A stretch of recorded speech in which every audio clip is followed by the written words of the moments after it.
이번에는 데이터 행 추가를 다루겠습니다. 앞에서는 필터를 활용해서 행 선택을 했는데요.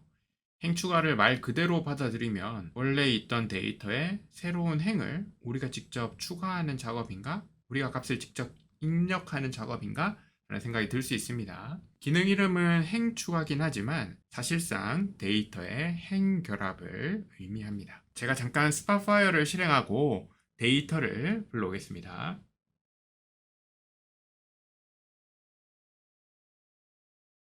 첫 번째 데이터를 불러오고 난 다음에 추가로 두 번째 데이터를 불러오겠습니다. 두 데이터가 크게 상관은 없는 데이터인데요. 그런데 이 연속으로 두 개 데이터를 불러오면 분석의 데이터 추가 과정에서 이런 추가 메뉴가 생기는 것을 볼 수 있습니다. 아마도 앞선 과정의 실습에서 데이터를 여러 개 불러오다가 이 부분에서 당황하거나 이게 뭐지 하고 궁금해 하신 분들이 계실 겁니다. 그때는 무시했었는데요.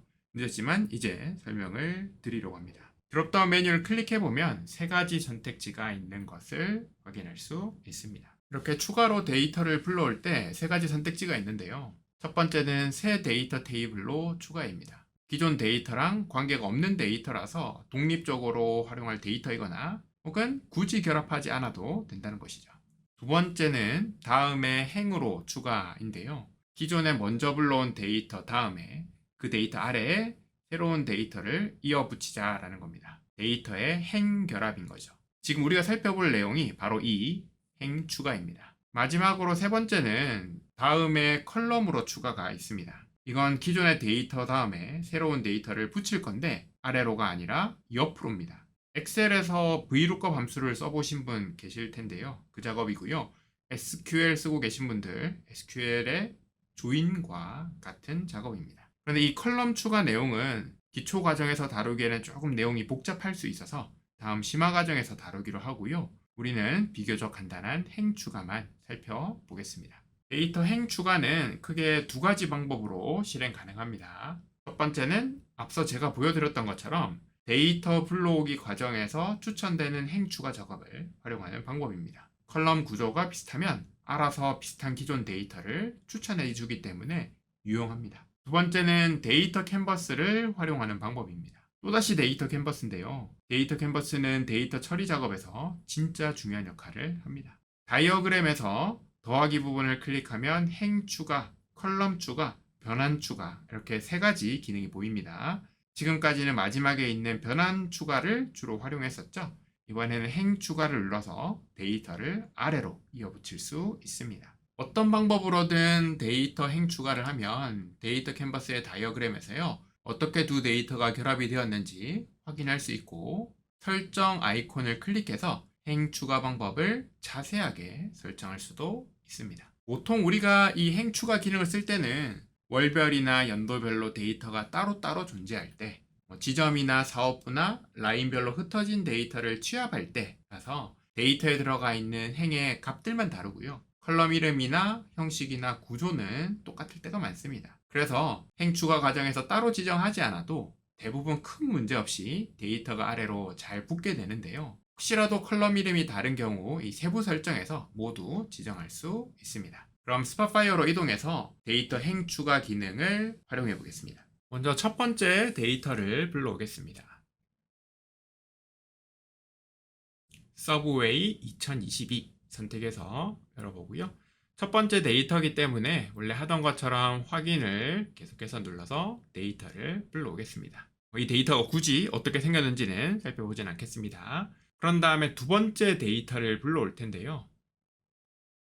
이번에는 2023년 데이터를 불러오겠습니다. 그럼 가져오기 설정에서 확인을 눌러보면 분석의 데이터 추가 설정에서요.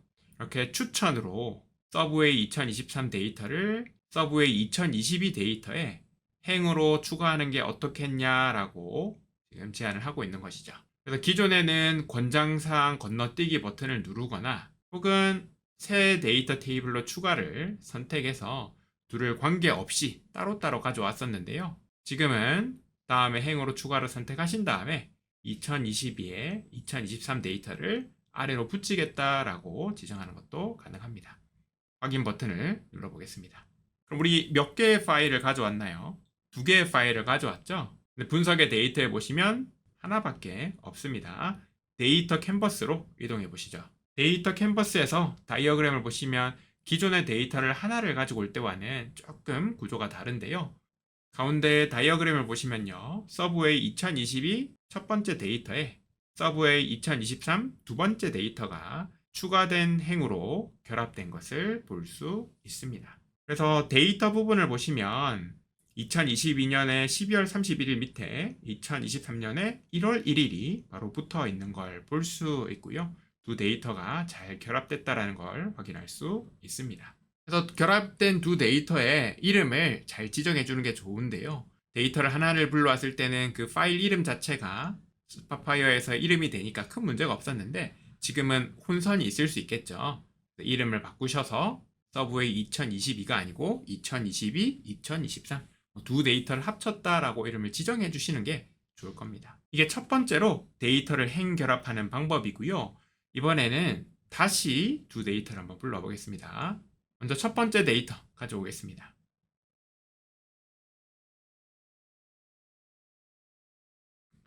그런 다음 데이터 캔버스로 바로 이동을 해보면요. 아직 하나의 데이터밖에 없습니다. 여기에서 더하기 아이콘을 클릭하시고 첫 번째 행 추가 메뉴를 선택하겠습니다. 그럼 파일 및 데이터 불러오기 영역이 활성화되는 걸 볼 수 있고요.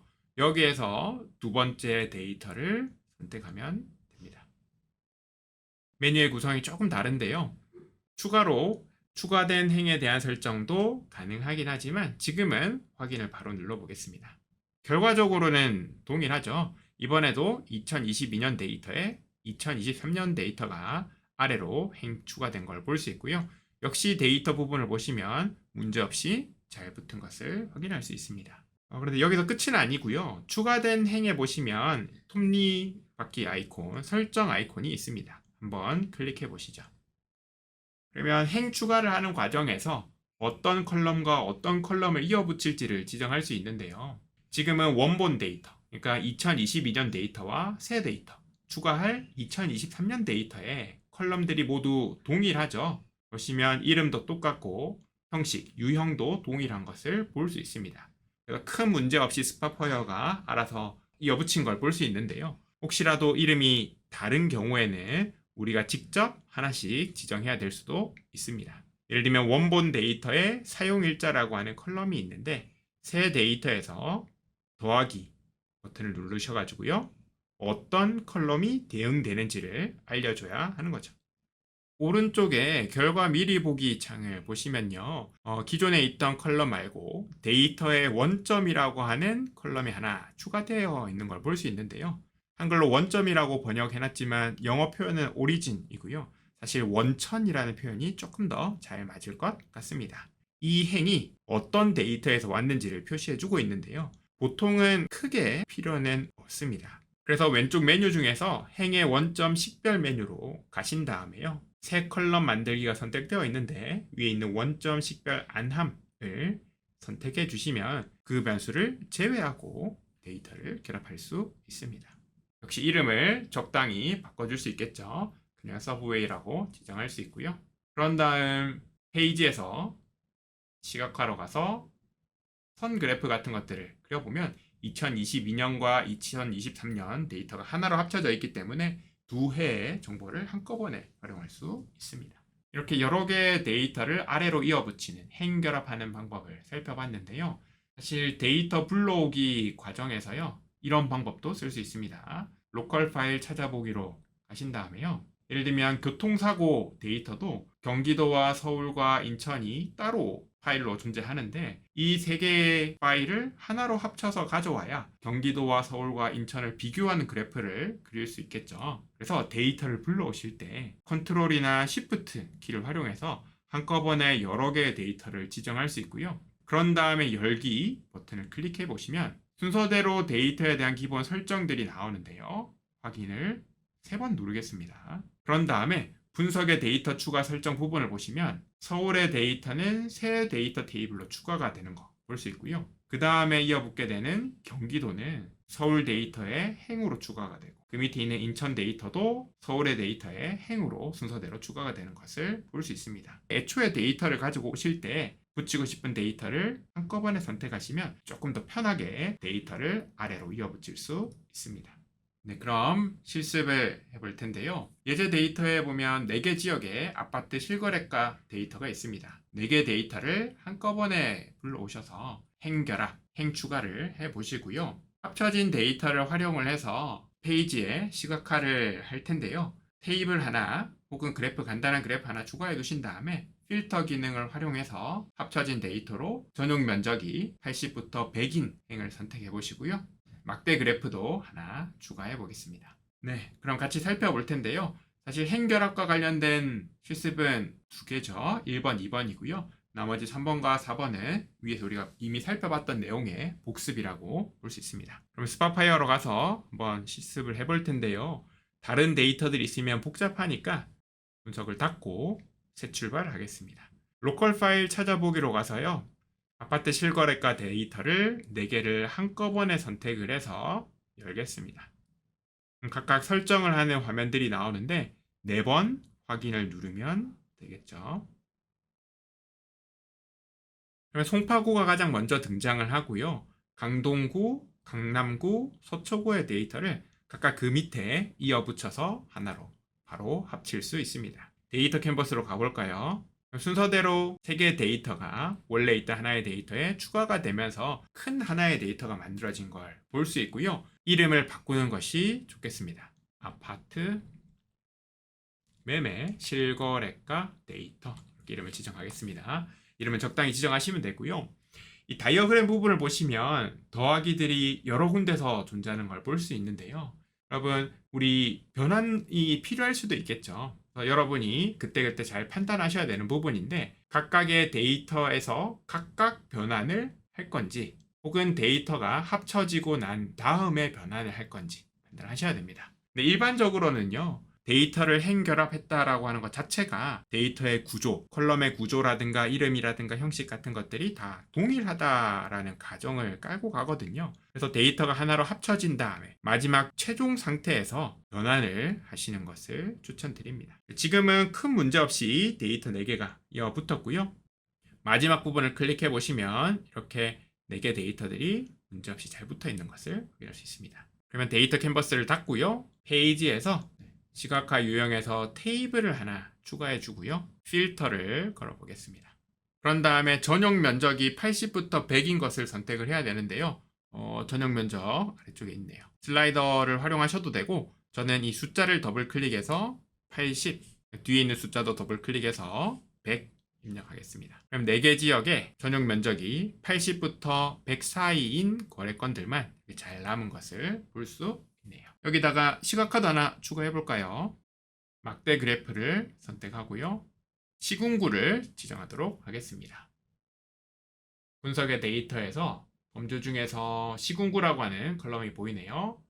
끌어다가 X축에다가 집어넣겠습니다. 겹쳐져서 잘 안 보이긴 하는데요. 마우스 오른쪽 클릭해서 수평 막대로 바꿔보고요. 여기에서 영역을 조금 조정하겠습니다. 눈으로 보시면 조금 복잡하긴 하지만 4개 구에 동별로 거래 건수가 몇 건이나 있는지 확인할 수 있습니다. 이렇게 우리 복수의 데이터를 행 추가로 결합하는 방법을 살펴봤습니다. 사실 여기에 열 추가까지 하면 너무나 좋은데요. 열 추가는 행 추가보다 좀 내용이 복잡하고 어려울 수 있기 때문에 다음 과정, 심화 과정에서 따로 다루도록 하겠습니다.